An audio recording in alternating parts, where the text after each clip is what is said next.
Bismillahirrahmanirrahim. Assalamualaikum warahmatullahi wabarakatuh. Waalaikumsalam warahmatullahi Dan wabarakatuh. salam sejahtera buat seluruh sahabat dan sobat IPISO dimanapun Anda berada. Jumpa lagi dengan saya, Suhadi Idris Amir, tentunya di acara kesayangan kita, IPISO, Rumah Edukasi. Sahabat dan sobat IPISO, pada kesempatan kali ini telah hadir di tengah-tengah studio IPISO dua narasumber kita yang akan membedah tema diskusi kita pada kesempatan kali ini, yaitu Nikmatullah PS Iyas, siapa yang akan pimpin Demokrat Sulsel?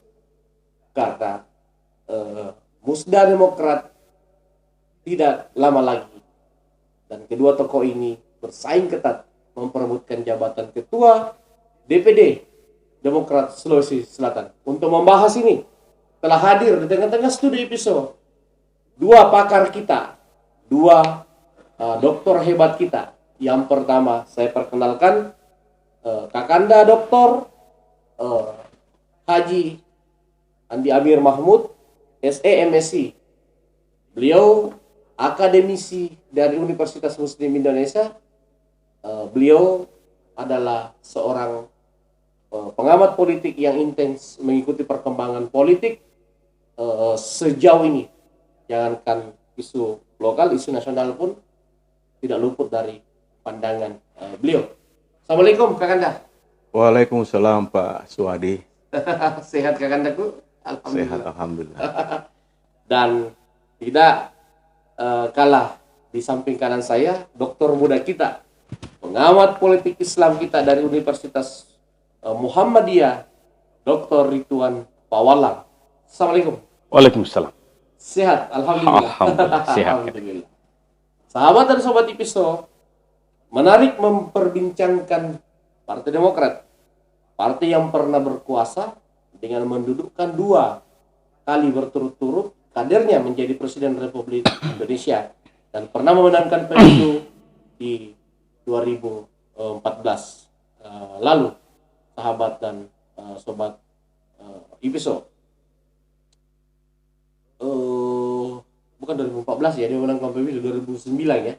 2004 2009. Iya. 2004, 2009, 2004. 2014. Sahabat dan sobat IPISO. Untuk membahas ini, saya langsung mulai dengan Kakanda Dr. Haji Andi Amir Mahmud untuk mendiskusikan. Seperti apa Kakanda melihat persaingan antara Pak Iyas dan Pak Nikmatullah? Kira-kira siapa yang paling berpeluang dan apa indikator-indikator pendukungnya Kakanda? Silakan. Jadi terima kasih. Assalamualaikum kepada para pemirsa IPISO, semoga sehat selalu. Jadi pertanyaan dari Bapak Suhadi, saya tidak jawab dulu pertanyaannya. Saya akan bercerita dulu seperti apa ini Partai Demokrat. Jadi Partai Demokrat ini lahir ya, kalau saya tidak salah tahun 2000. Lah kemudian pendirinya adalah Bapak Susilo Bambang Yudhoyono, di mana pada tahun 2004 sempat partai ini melejit ya elektabilitasnya hingga mengantarkan pendirinya Pak SBY itu menjadi presiden. Nah, seiring dengan perkembangan waktu hingga kini, Partai Demokrat mengalami beberapa bukan kemunduran tapi tantangan ya. Sebutlah yang terakhir adalah Kongres Partai Demokrat yang melahirkan, saya menyebutnya Kongres abal-abal ya. Karena di situ tidak melahirkan sebuah keputusan dari Kongres ya. Itu yang pertama. Yang kedua, mencermati perkembangan Demokrat di Sulsel 6 bulan terakhir ini ada dua masalah. Pertama, perpecahan di tingkat bawah kaitannya dengan siapa yang memimpin Demokrat Sulawesi Selatan. Kita lihat bahwa Nikmatullah ini tadi disebutkan bahwa ini adalah kader tulen ya. Jadi sejak awal Partai Demokrat berdiri, Pak Nikmatullah ini sudah menjadi pengurus dan bahkan beliau pernah sampai hari ini mungkin jadi ketua fraksi fraksi Demokrat. Ini beliau loyalitas ke Partai Demokrat itu tidak perlu diragukan karena memang kadar tulen dari Pak SBY, kadar tulen dari Partai Demokrat sejak awal. Itu yang pertama. Kaitannya dengan Pak Ilham Arief, nah ini harus kita bedah dulu Pak Ilham ini dari mana. Bukan kadar tulen Demokrat. Beliau ini adalah mantan petinggi Golkar Sulawesi Selatan. Beliau mantan wali kota 2 periode. Lalu kemudian keluar dari Partai Golkar, lalu masuk Demokrat tahun 2009. Kalau saya tidak salah, Pak Ilham itu bergabung di Partai Demokrat 2009 dan sempat menjadi ketua. Memang kelihatan sekali sangat agresif ya, sangat progresif juga karena memang dia adalah kader Golkar. Nah, frame gerakan dari Partai Golkar itu kan kinerja dan progresivitas. Nah ini kenapa Pak Ilham gayanya begitu kencang karena memang doktrinnya Golkar yang masih ada ya. Sementara kalau Pak Ullah itu ya doktrin politik SBY itu kan selalu stabilitas yang dijaga. Ya. Jadi saya ulangi bahwa Partai Demokrat, kemudian doktrinnya SBY masuk di Partai Demokrat, jadi pertumbuhan itu di nomor 2-kan. Tapi yang dijaga atau yang diutamakan adalah stabilitas politik internal. Nah, berbeda dengan gaya kepemimpinan Pak Ilham. Pak Ilham itu adalah kader Partai Golkar, di mana doktrin politik Golkar itu adalah kinerja. Selalu berbasis kinerja, kemudian mengejar pertumbuhan dan progresivitas. Jadi sangat berbeda ini. Style Pak Nikmatullah dengan style Pak Ilham itu berbeda. Jadi kalau mau maju kencang, ya, mau bertumbuh, mengutamakan kinerja, ya pilih Pak Ilham. Ya. Tapi kalau mau mengutamakan stabilitas, ya, kemudian loyalitas terhadap partai dan kepemimpinan partai itu pilih Pak Nikmatullah. Nah, persoalan tanda tanya, kalau diadakan musda, tentu jawabannya saya tidak bisa jawab ya, karena ini semuanya tergantung DPP. Ini tidak mungkin ini bertarung dua ini, orang saling memahami ini bersahabat ini Pak Nikmatullah dengan Pak Iyas, dan pernah satu dapur ya, sama-sama pernah di Demokrat dan sampai hari ini masih juga peduli dengan Demokrat.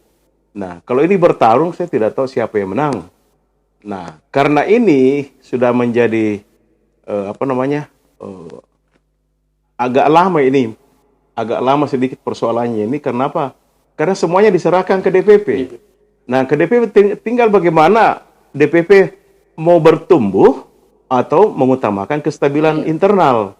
Ya, kalau mau bertumbuh pilih Pak Ilham. Kalau mau stabil dengan landasan loyalitas yang terbangun dengan doktrin SBY, ya pilih Pak Nikmatullah.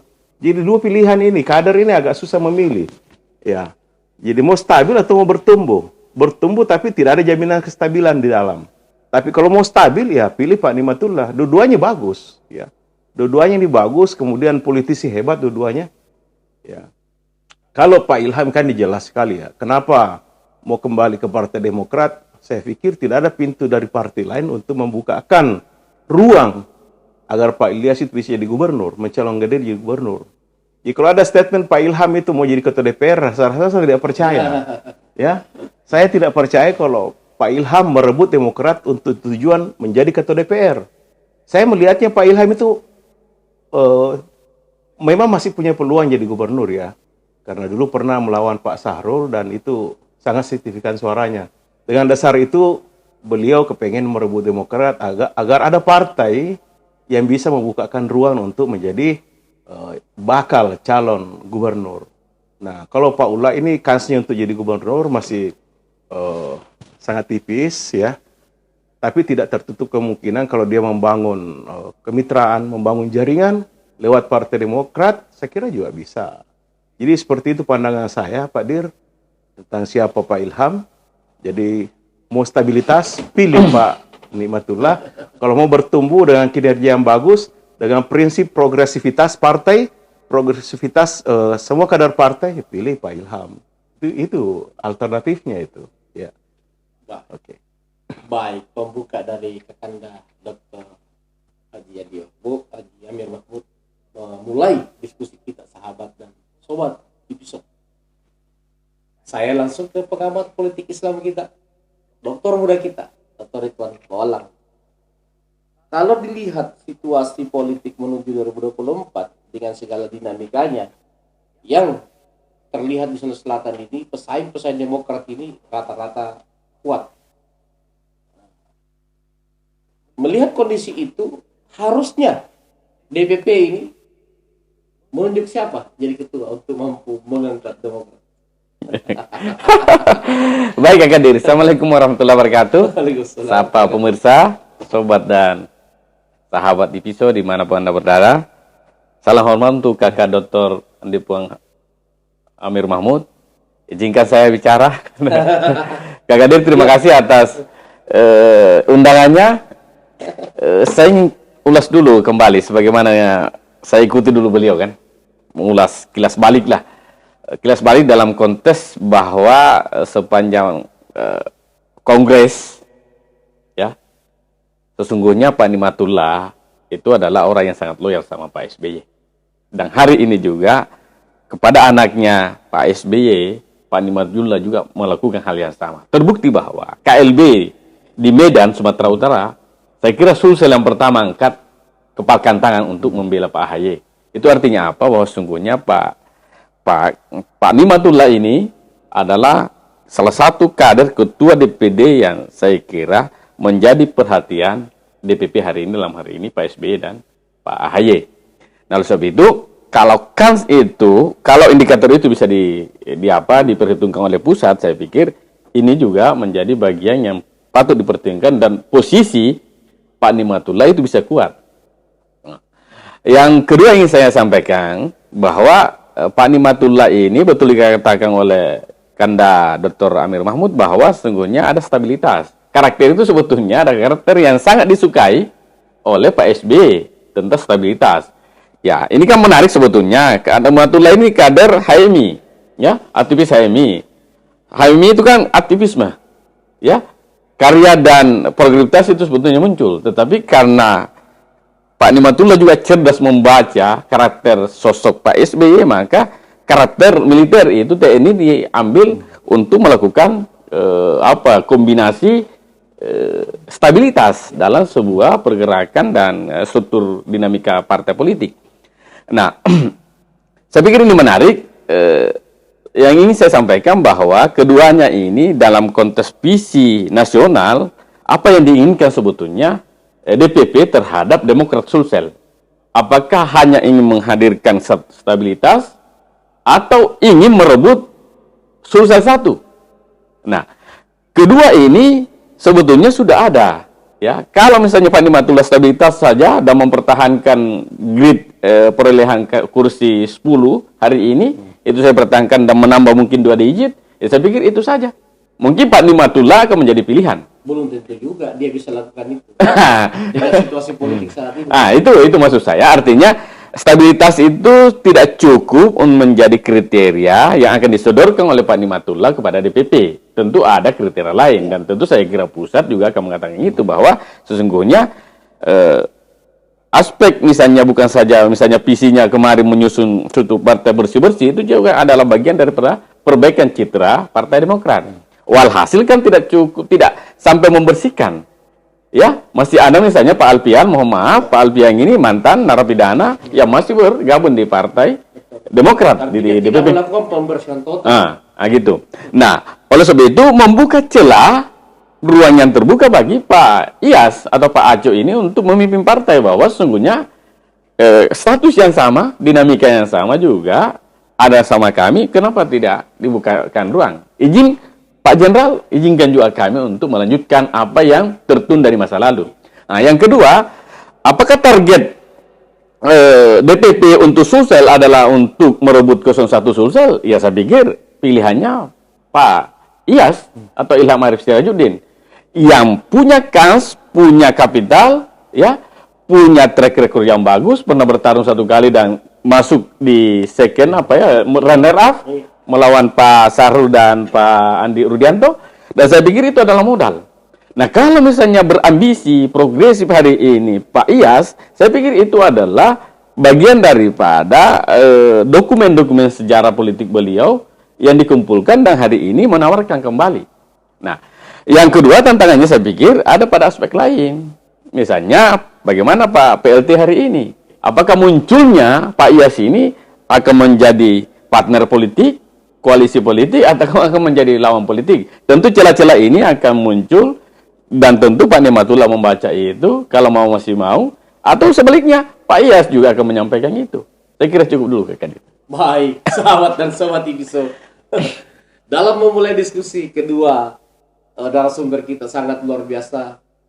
Beliau mengantar diskusi dengan sangat luar biasa. Kita kembangkan, sahabat dan sobat IPISO.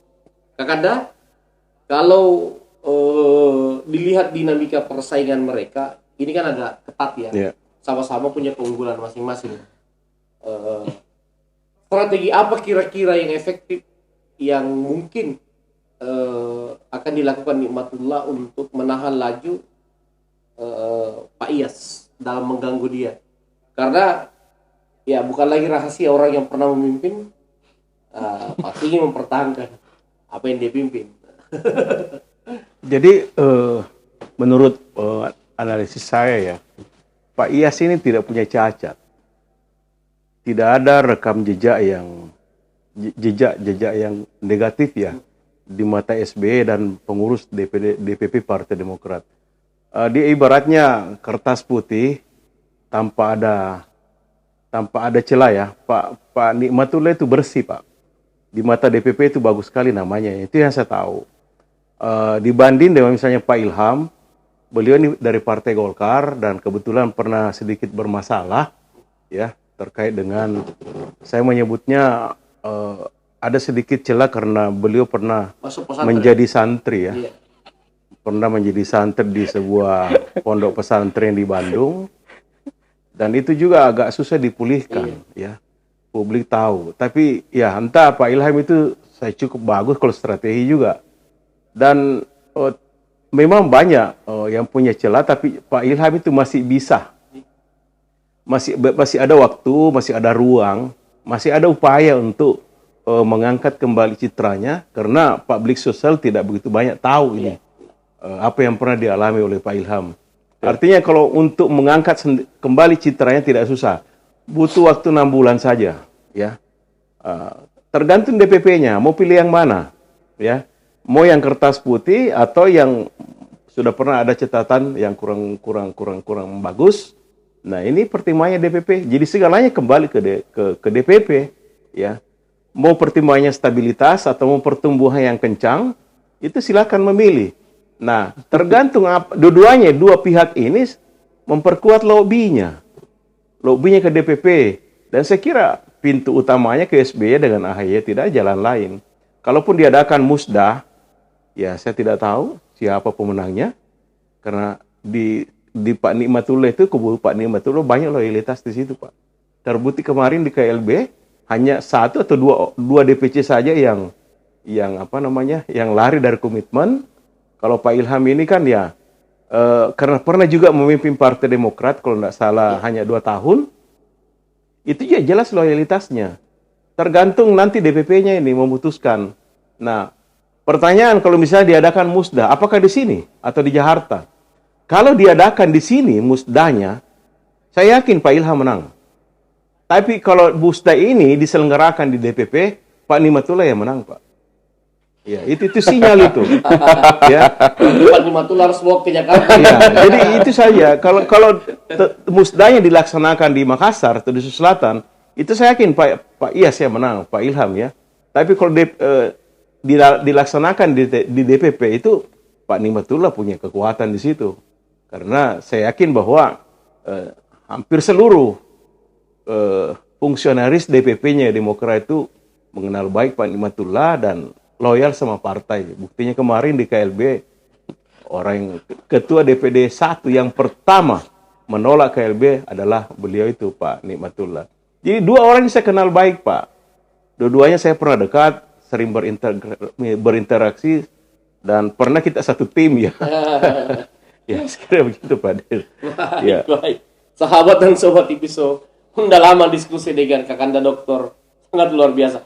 Kita kembangkan lagi ke Pak Dokter Muda kita. Ini kan pilgub, memang Demokrat kalau hanya mengandalkan Pak Nimatullah, ya kalau dalam diskusi-diskusi yang berkembang ini, Demokrat tidak masuk hitungan. Karena sosok Nimatullah dianggap tidak mumpuni untuk bersaing di level pilgub. Apakah Demokrat rela ke depan kalau kadernya tidak mampu bersaing di ranah kontestasi pilgub? Kalaupun dia rela, apakah misalnya Demokrat akan mengambil strategi yang mengusung figur lain dan tidak peduli ketuanya Siapa? maju kan gitu. Nah, kalau itu yang terjadi, maka Kanis Nimatullah apakah terbuka untuk kembali ditetapkan oleh DPP? Karena tentu DPP pasti pertimbangannya juga adalah pilgub. Ya.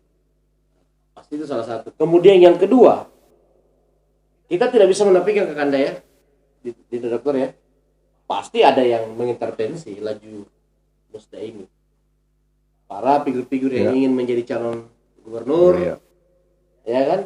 Atau yang merasa terganggu dengan kehadiran sosok seorang Ilham Arif Sirajudi, pasti akan melakukan intervensi dengan caranya masing-masing, dengan strateginya masing-masing. Nah, seperti apa kita melihat ke depan keputusan-keputusan yang akan diambil Demokrat sesuai dengan dinamika menuju pilgub?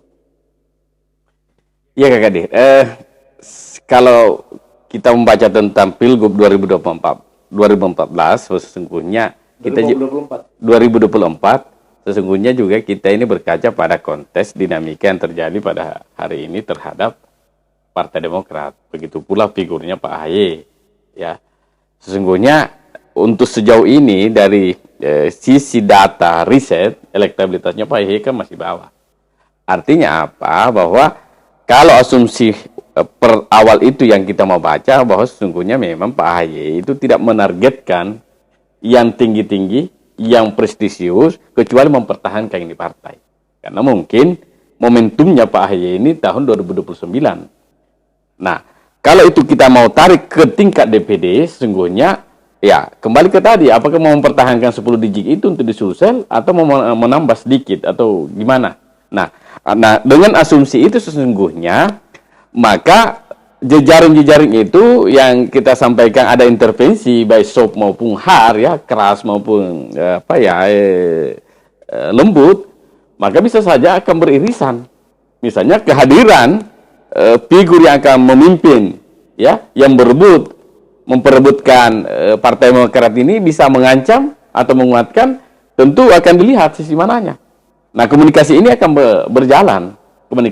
berjalan. Akan ada terjadi lobby-lobby dan kemudian untuk minta dukungan dengan komitmen bahwa sungguhnya kalau kami pimpin ini dorong aja ke yang lain.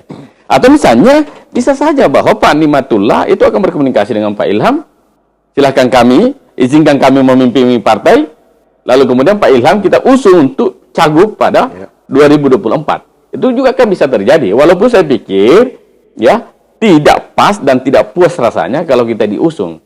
Karena akan terjadi dinamika. Tetapi kalau ini bisa dilakukan dan itu diamini oleh pusat, hati-hati Pak Nimatullah, ini ada komitmen. Jangan kemana-mana. Dengan catatan bahwa dua figur ini akan bekerja supaya persyaratan elektoral minimal membangun koalisi sedikit dengan partai lain pada tahun Pileg 2024 ini, karena kan dasarnya kan untuk mengusung Cagup 2024 itu kan persyaratannya diambil dari hasil pemilu 2024. Nah, kalau itu dilakukan, saya pikir ini akan lebih bagus. Karena tentu Pak Ilham juga akan mempekerjakan timnya di Kota Makassar, istrinya juga sedang jalan, anggota DPR RI 2 periode.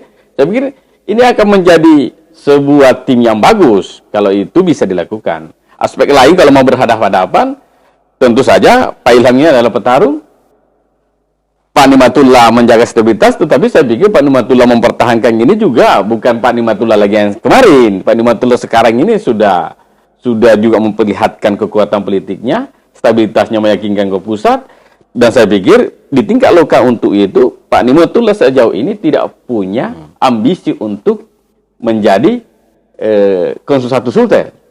Memberikan saja kepada lain dengan harapan bisa diamankan, dibantu untuk mempertahankan posisinya sebagai ketua DPD 1 Partai Demokrat Sulawesi Selatan. Saya kira itu barangkali kehadir. Makin menarik sahabat dan sobat episode.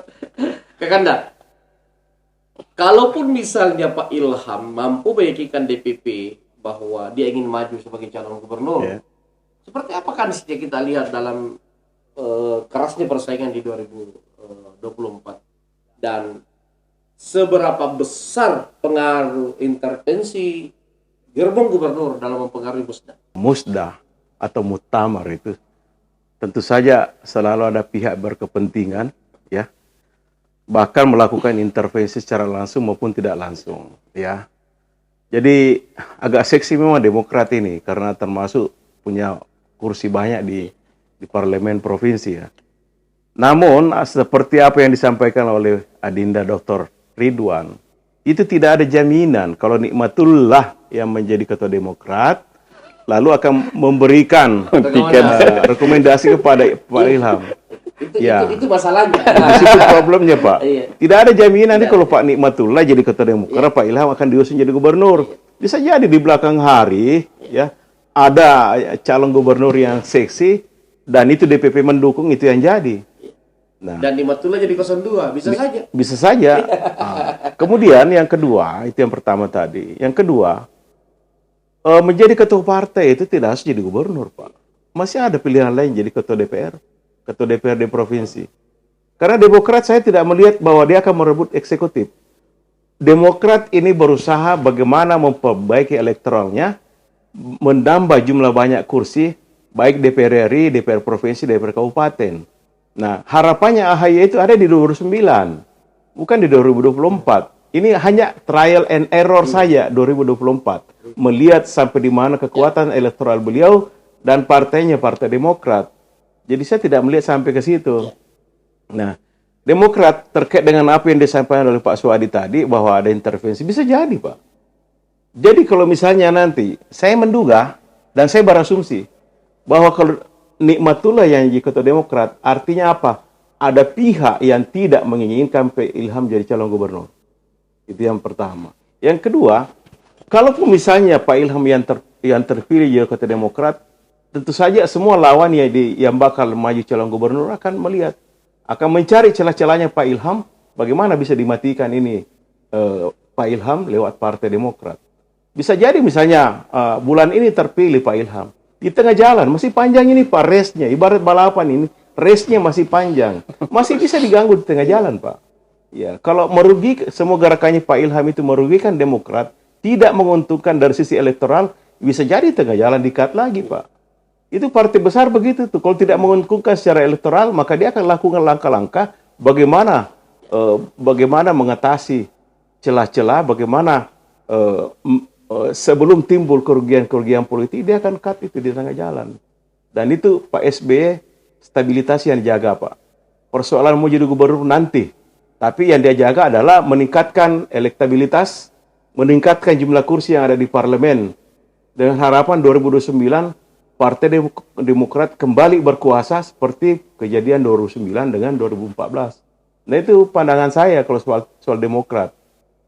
Bukan eksekutif. Nomor 2 eksekutifnya. Nomor 1 adalah legislatifnya, Pak. Karena itu penguatan partai itu ada di legislatif, Pak. Di pemilu di mana semakin banyak anggota dewan, anggota parlemen itu makin bagus, lebih stabil, Pak, partai dibanding apa gunanya banyak gubernur tapi keropos di parlemen. Nah, ini legislatif kan yang mengendalikan pemerintahan, Pak. Kalau eksekutif itu ya bisa diganggu oleh legislatif, Pak. Saya kira begitu, Pak Suadi, ya. Baik, Kakanda. Pertanyaan terakhir untuk Dinda Dr. Ridwan. Kalau dilihat dinamika partai, mampukah Demokrat ini bersaing merebut pimpinan ketua ke depan? Kalau dilihat persiapan Golkar, persiapan Nasdem, Gerindra, belum lagi PDIP dengan pelaksana tugasnya. Apakah anggaplah kalau kita berasumsi Ilham merebut Demokrat, mampukah Ilham mengalahkan 4 partai ini dalam kacamata Dinda? Jadi gini, saya melihat bahwa Pak Ilham ini kan orang yang pernah di Golkar. Golkar sendiri hari ini kan masih memimpin di parlemen. Orang-orang di Nasdem, di Gerindra, ruhnya ini kan Golkar. Artinya apa? Bahwa Pak Ilham dari segi strategi itu sudah ditahu permainannya. Itu asumsi saya. Jadi kalau dianggap bahwa ketika Pak Ilham yang memimpin partai ini, juga tidak signifikan menurut saya. Bagaimana bagaimana tingkat elektoral partai ini dengan melihat kacamata yang ada hari ini.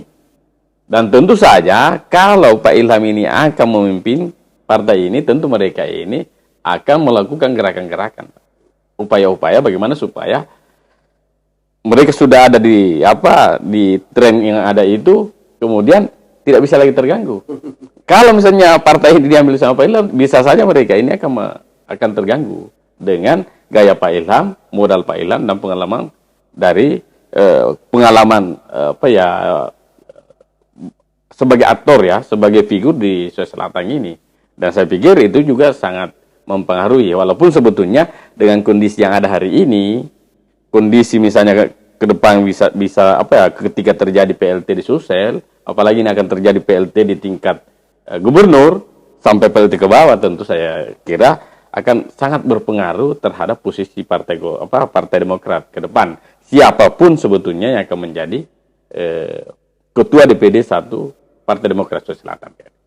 Baik, sahabat dan sobat Tipiso, kedua narasumber kita telah menjawab dan menganalisis kedua tema diskusi kita. Kedua narasumber kita telah membedah sedalam-dalamnya seperti apa potensi-potensi Demokrat ke depan, apakah akan berada di tangan Ilham Arif Sirajudin atau masih bertahan di tangan Bapak Nikmatullah, dengan segala indikator-indikatornya dan variabel-variabel pendukung dari analisis-analisis kedua pakar kita. Terima kasih Kakanda. Terima kasih Dinda Dokter. Sampai ketemu pada diskusi berikutnya. Assalamualaikum warahmatullahi wabarakatuh. Waalaikumsalam warahmatullahi wabarakatuh.